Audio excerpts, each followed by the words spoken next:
اعوذ باللہ من الشیطان الرجیم بسم اللہ الرحمن الرحیم الحمد للہ رب العالمین وصلی اللہ علی سیدنا و نبینا ابی القاسم المصطفى محمد وعلی آلہ الطیبین الطاہرین المعصومین اما بعد اعوذ باللہ من الشیطان الرجیم بسم اللہ الرحمن الرحیم الحمد للہ رب العالمین الرحمن الرحیم مالک یوم الدین صدق اللہ العلی العظیم۔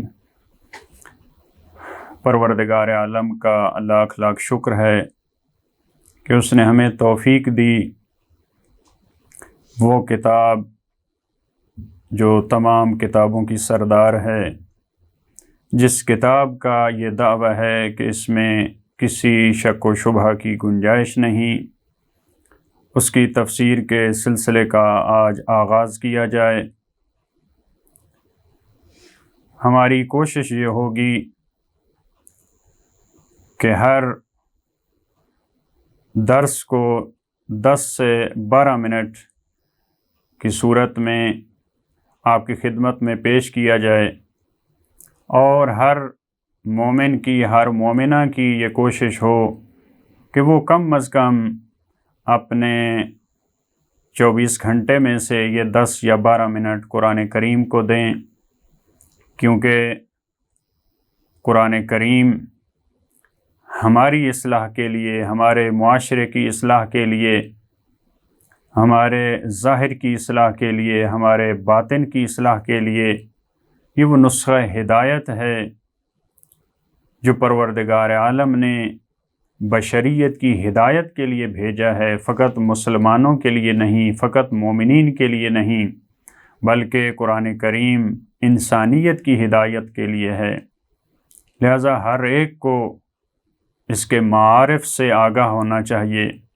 یہ بہانہ نہیں ہونا چاہیے کہ ہمیں قرآن کریم سمجھ میں نہیں آتا، بلکہ قرآن کریم غیر مسلم کو بھی سمجھ میں آتا ہے۔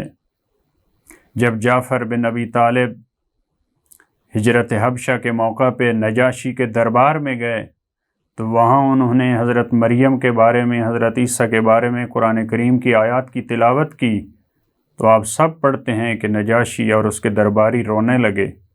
تو کیا ان کو قرآن سمجھ میں نہیں آیا؟ فضیل ایک ڈاکو ہے، رات میں ڈاکہ ڈالنے کے لیے ایک گھر کی دیوار پھلانگ رہا تھا، تو اس گھر کے اندر سے قرآن کریم کی تلاوت کی آواز آئی، یہ آیت اس کے کانوں پہ پڑی، الم یأن للذین آمنوا ان تخشع قلوبہم لذکر اللہ۔ کیا مومنین وہ وقت نہیں آیا کہ مومنین کے دل یاد خدا سے نرم ہو جائیں؟ یہ آیت جب اس کے کانوں پہ پڑی تو وہ دیوار سے نیچے اتر آیا۔ اس کا مطلب ہے چوروں اور ڈاکوؤں کو بھی قرآن کی سمجھ آتی ہے، ان کی بھی قرآن ہدایت کرتا ہے۔ لہٰذا اس سلسلے کا آغاز ہم قرآن کریم کے پہلے سورۃ الفاتحہ سے کر رہے ہیں۔ سورۃ الفاتحہ قرآن کریم کا سب سے پہلا مکمل نازل ہونے والا سورہ ہے، بہت ہی بافضیلت سورہ ہے۔ وہ سورہ شیعہ سنی روایات کے مطابق کہ اگر نماز میں نہ پڑھا جائے تو نماز قبول نہیں ہوتی۔ اس سورہ کا نام سورۃ الفاتحہ اسی وجہ سے رکھا گیا کہ یہ قرآن کا آغاز کرنے والی ہے، یہ قرآنی معارف کو کھولنے والا سورہ ہے۔ فاتحہ کا مطلب ہوتا ہے کھولنے والا، آغاز کرنے والا۔ یہ سورہ قرآنی معارف کو کھول رہا ہے، قرآنی معارف کا مقدمہ ہے، قرآنی معارف کا خلاصہ ہے، دیباچہ ہے قرآنی معارف کا۔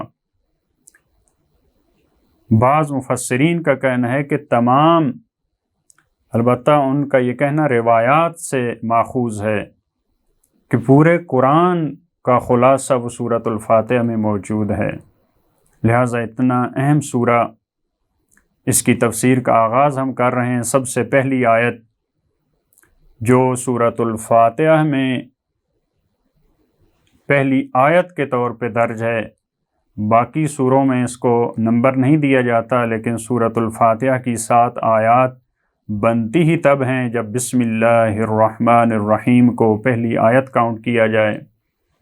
لہٰذا اس کی سب سے پہلی آیت بسم اللہ الرحمن الرحیم، یہ وہ آیت ہے، یہ وہ خوبصورت کلام ہے جس سے قرآن کریم کے 113 سوروں کا آغاز ہو رہا ہے۔ معصومین علیہ السلام کے فرامین کی روشنی میں، لہٰذا بعض نے اسی بسم اللہ الرحمن الرحیم کو اسم اعظم قرار دیا ہے۔ اس کا ترجمہ جو معمولاً کیا جاتا ہے کہ میں شروع کرتا ہوں اللہ کے نام سے جو رحمان اور رحیم ہے۔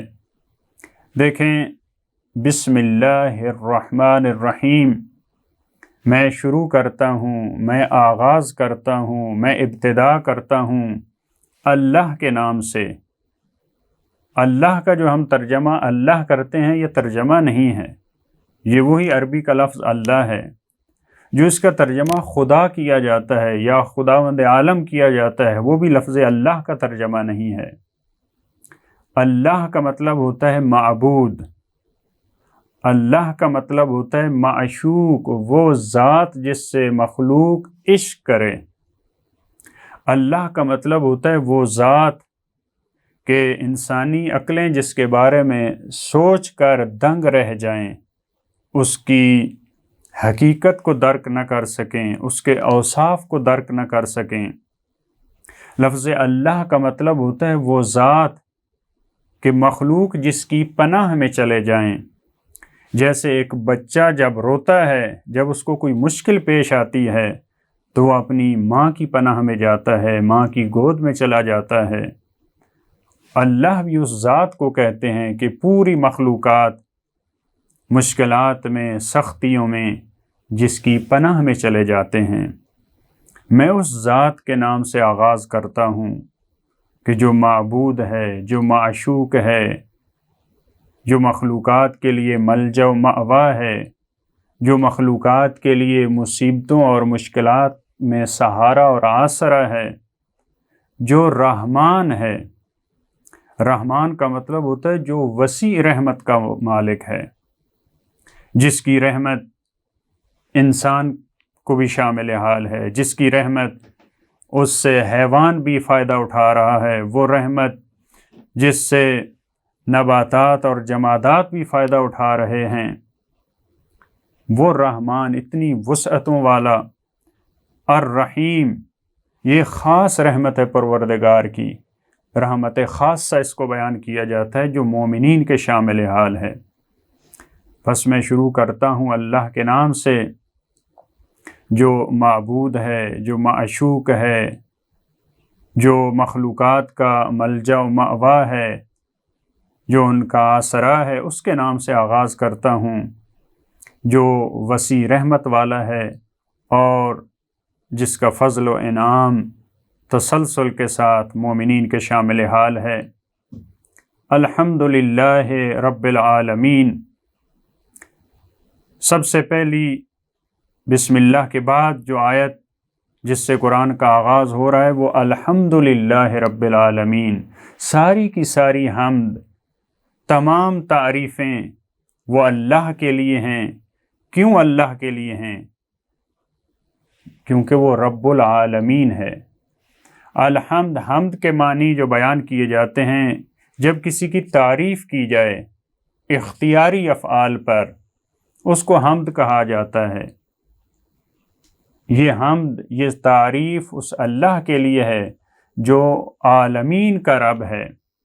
رب کہتے ہیں تربیت کرنے والا، پرورش کرنے والا، جو انسانوں کی جتنی ضروریات ہیں، حیوانوں کی جتنی ضروریات ہیں، نباتات اور جمادات کی جتنی ضروریات ہیں، ان کو جو پورا کرنے والا، ان کی جو تربیت کرنے والا، ان کو پروان چڑھانے والا، اس کو رب کہا جاتا ہے۔ جو صاحب اختیار ہے، جو مالک ہے، جو سید و سردار ہے، اس کو رب کہا جاتا ہے۔